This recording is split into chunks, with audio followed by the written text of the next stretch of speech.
Hello, and welcome to another Life in Badges.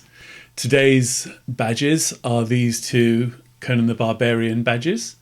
I'm not sure about this one. This one is definitely a Barry Smith Conan. And if you're into comics, then knowing that that's a Barry Smith Conan is a good thing. But let me talk to you about me and comics, I guess, and maybe other things around comics. So I've been collecting comics, I guess, since I was very small. I don't collect them in much the same way as badges. I don't collect badges in that kind of obsessive way that some people do. But I like comics. I've always liked comics since I was a small boy. My Uncle Mark used to buy me a copy of Tiger and Jag, I think it was. I probably started off like most people on the Beano or something like that, and also June and School Friend, because my sister used to get that. It's a long story. So cutting out the outfits on the back of Bunty, I think it was something I did for her, and dressing up the Bunty. It's not weird. I promise you, it's not weird. So there was that, and then I was into things like Tiger and Jag, and then I got into those kind of shilling commando comics. They were quite small. They were about sort of this big, and it was all like Achtung, Britische Schweinhund kind of thing. It's very, very, very PC for its time when they came out. Nobody cared in those days anyway, so it was fine. But yeah, so I started to read comics, and I used to thoroughly enjoy reading comics. In fact, I even have an Old Testament Bible, which is done in a comic book. Well, if I can find it, I'll show it to you later. I think I might have even given it to my nephew, but if I have got it, I'll hook it out. Yes, I got into comics, and then as time went on, I sort of graduated from the Beano, and then Tiger, and then when it merged with Jag, then Tiger and Jag, and then Roy of the Rovers was with, I think, Tiger.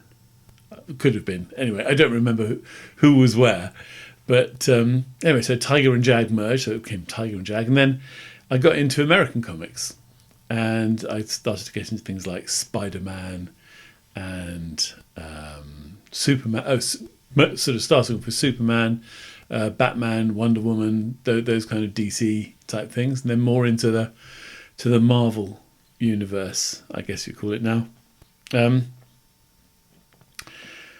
It was quite funny. I once went to an evening with Stan Lee, and there were people in the audience who were kind of very, very, very nerdy, who were asking things like, on page 24 of issue 6 of Hulk throws a rock at a removals van, which is Lee and Kirby Removals, and I noticed that the Kirby bit fell off and the Lee bit continues on the road. Is that symbolic? And Stanley's going, I have no idea what you're talking about, which obviously he did.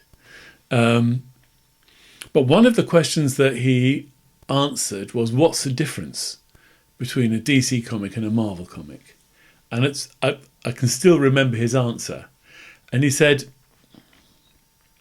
in a DC comic, you see somebody walking down the street and you go, wow, it's a superhero. And in the Marvel comics, you see a guy walking down the street and you go, who's the nutcase in the costume? And I think that to me sums up the difference between that kind of very orthodox conservative DC universe and that very, or slightly more anarchic Marvel universe. And then I started to get into more independent comics as well.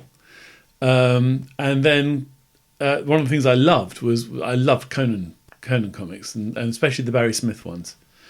And they really, I found them really beautiful. I mean, it was the art that was good, the stories were good, they were exciting, and I thoroughly enjoyed them. And anyway, so over time I collected lots and lots of American Marvel and DC comics. And it's a cliche, but yes, when I moved out, my mum threw them all away, and I have very, very few left. Here are some examples of some of the ones that I've still got. But yeah, she was pretty thorough and ruthless with my comics. Luckily, 3 that she didn't throw away. If you look at a comic, you'll often see like authorized by the Comics Code on it. And I have 3 Spider-Man comics. I think it's 96 to 98. Could be wrong. That aren't authorized by the Comics Code because they're a Green Goblin story where he's on drugs. And the Comics Code Authority refused to give these 3 comics that stamp of approval because it was talking about a subject which then was quite difficult and taboo, I guess, to talk about.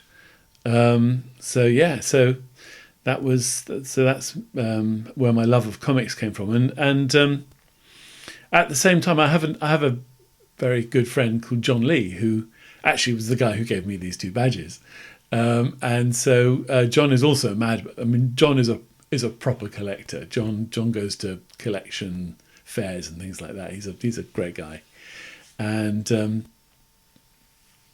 he very kindly, I think it's for my birthday or something, gave me these two Conan badges, and we used to sort of like. I mean, John was the kind of guy that we played Dungeons and Dragons like through the night and stuff. It was fun, and we really we were good friends. It was nice, and yeah. I knew John through my friend Tim. So I've known Tim since I was probably about 4. Long time.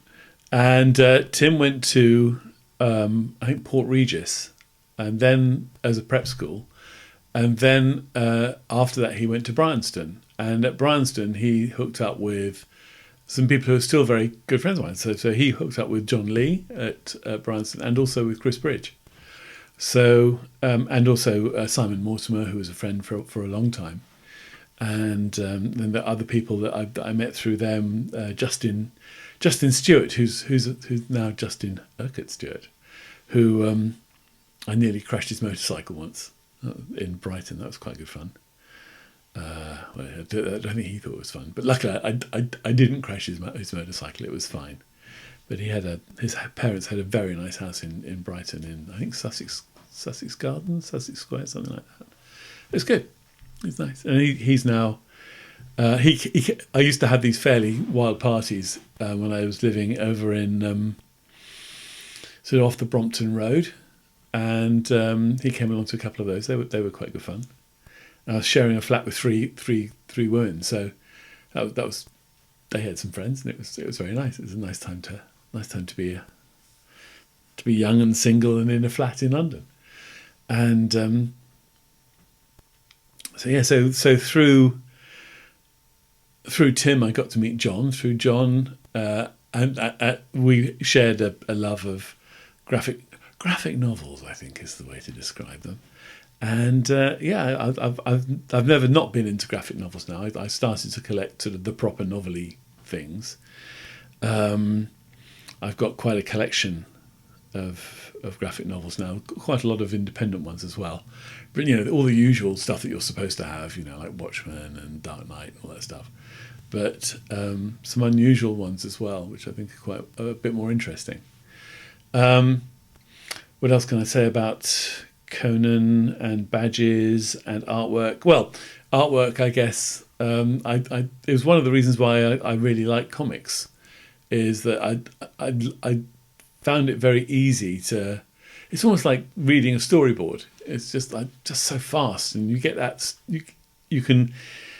It's not quite the book level where you have to use your entire imagination to work out what's going on, because you have a visual clue, but you can still hear the voices in your head from a badge.